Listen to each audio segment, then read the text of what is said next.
আজকে ভিডিওতে রায়মাটির প্রশ্নবিদ্যা 2024-এর পঞ্চম শ্রেণীর পরিবেশ বিষয়ে প্রথম পর্যায়ক্রমে মূল্যায়নে যে 4 নম্বর প্রশ্ন সেটটি রয়েছে, অর্থাৎ Bardhaman municipal girls high school এই বিদ্যালয়ের সমস্ত প্রশ্নের উত্তরগুলি করব। তার আগে তোমরা কেউ যদি আমার চ্যানেলে নতুনই থাকো তাহলে চ্যানেলটি অবশ্যই সাবস্ক্রাইব করে নেবে। প্রথমে একে যেটা আছে, যে কোনো 4টি প্রশ্নের উত্তর দাও। এক আছে, কোন মাটি বেশি জল ধারণ করতে পারে? এর উত্তরটি হবে এঁটেল মাটি বেশি জল ধারণ করতে পারে। একের দুই হচ্ছে, কনুই থেকে কবজি পর্যন্ত দুটি হাড়ের নাম লেখো। কনুই থেকে কবজি পর্যন্ত দুটি হাড়ের নাম হলো আলনা ও রেডিয়াস। একের তিন হচ্ছে, বটগাছ ঝুড়ি নামায় কেন? এর উত্তরটি হলো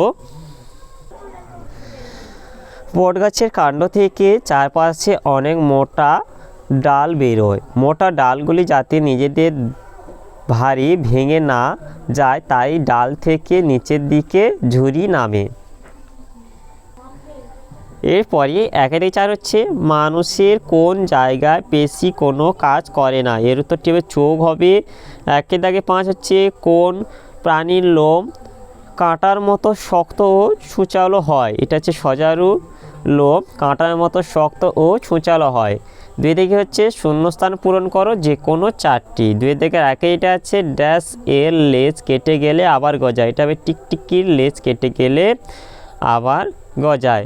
দুই দিকে দুই হচ্ছে, যেটা হবে দুধে লেবুর রস দিলে ছানা হয়। আর দুই দিকে 3 হবে, ট্যাংরা মাছের আঁশ নেই। দুই দিকে 4 হচ্ছে, দার্জিলিং থেকে শিলিগুড়ি যাবার রাস্তা ল্যান্ডস্লাইড হতে দেখা যায়। 2 থেকে 5 হচ্ছে, কোমর থেকে হাঁটু পর্যন্ত হাড়টির নাম হলো ফিমার। এরপর 3 থেকে যেটা আছে, সংক্ষেপে উত্তর লেখো, বিকল্প প্রশ্নটি লক্ষণীয়। 3 একে যেটা আছে, আমাদের সারা শরীরে রক্ত যাওয়া দরকারগুলি কি কি? এর উত্তরটি হলো, সারা শরীরে অক্সিজেন ও প্রয়োজনীয় পুষ্টি পদার্থ পৌঁছে দেয় রক্ত। দেহে কোনো ক্ষতস্থানে জীবাণু ধ্বংস করার জন্যই ও সেই স্থানে রক্ত পৌঁছে যায়। কোলাকোষ থেকে কার্বন ডাইঅক্সাইড ও অন্যান্য দূষিত পদার্থ রক্তের মাধ্যমে অপসারিত হয়ে নির্দিষ্ট অঙ্গে পৌঁছায়।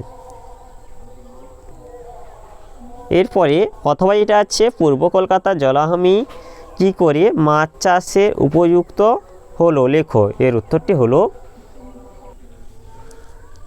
এখান থেকে লিখবে যে 300 বছর আগে কলকাতার নোংরা গঙ্গায় ফেলা হতো, তাতে গঙ্গা ভরতে লাগলো, বন্যার ভয় বাড়লো। মাপযোগ করে দেখা গেল কলকাতার ঢাল পূর্ব দিকে। 150 বছর আগে ঠিক হলো শহরের নোংরা পূর্ব দিকে ফেলা হবে, আর নোংরা জল পাম্প করে বিদ্যাধরী নদী দিয়ে পাঠানো হবে, যাবে বঙ্গোপসাগরে। সেই মতো কাজ শুরু হলো। এতে বিদ্যাধরীর স্রোত কমে গেল। এই অংশে নদীটা ক্রমে ছড়িয়ে পড়া বন্ধ জলা হয়ে গেল। প্রথম অল্প মাছ চাষ শুরু হলো, তারপর একসময় মাছ চাষে বিরাট জায়গা হয়ে গেল এখানটা। তাহলে আজকের ভিডিওতে আমরা পঞ্চম শ্রেণী পরিবেশে যে 4 দাগে Bardhaman municipal girls high school এই বিদ্যালয়ের সমস্ত প্রশ্নের উত্তরগুলি শেষ করলাম।